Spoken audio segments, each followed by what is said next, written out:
Hello বন্ধুরা, আমি তোমাদের জন্য একটা টিক্কা পনির বাটার মশলা নিয়ে চলে এসেছি। এই রেসিপিটা কী কী লাগছে, পনিরগুলোকে কিউব করে কেটে নিয়েছি, তারপরে বেসন নিয়ে তার মধ্যে হচ্ছে জিরে পাউডার, একটু কাশ্মীরি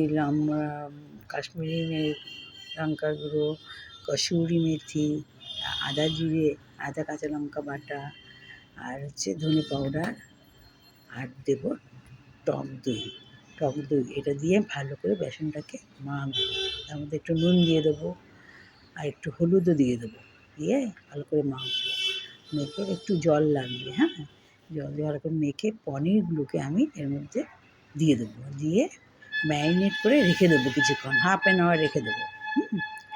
তারপরে এটাকে আমি একটা ননস্টিক প্যানের মধ্যে বাটার দিয়ে, যেহেতু টিক্কা বাটার পনির মশলা, সেই জন্য এটা একটু বাটার দেবো।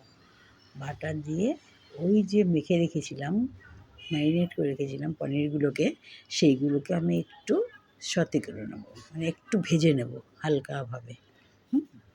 হালকাভাবে ভেজে তারপরে আলাদা করে তুলে রাখবো। দেখো আমি পনিরগুলোকে মেখে মেশাচ্ছি, এরকম করে মিশিয়ে তার মধ্যে পেঁয়াজ একটু কিউব করে কেটে রেখেছিলাম, পেঁয়াজটাও দিয়ে দেবো এই পনিরের মধ্যে।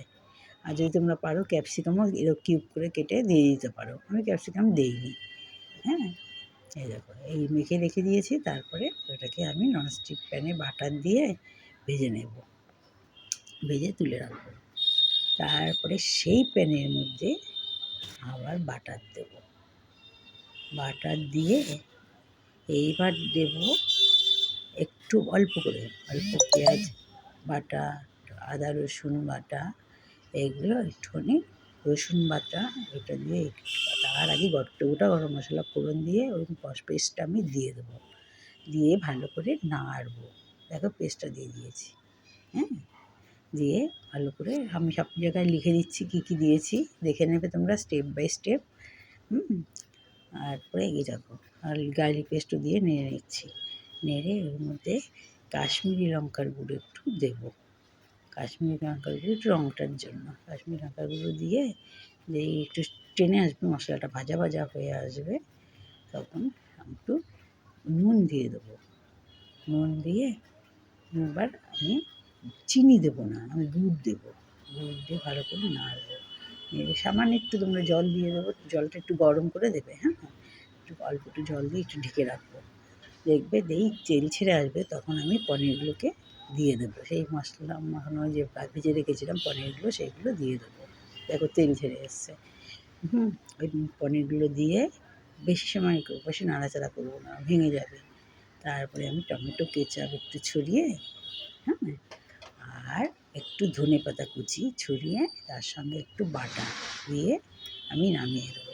এটা তোমরা শুধু খেতে পারবে, একটু লুচি পরোটা দিয়েও খেতে পারবে, আবার ফ্রাইড রাইস দিয়েও খেতে পারবে। তোমাদের আমার রেসিপি ভালো লাগলে তোমরা আমাকে লাইক করবে, কমেন্ট করবে, আর পরের ভিডিওর জন্য তোমরা সাবস্ক্রাইব করে রাখবে, তার জন্য ঘন্টাটা একটু অন করে রাখবে। দেখো কী করেছি আমি, টিক্কা পনির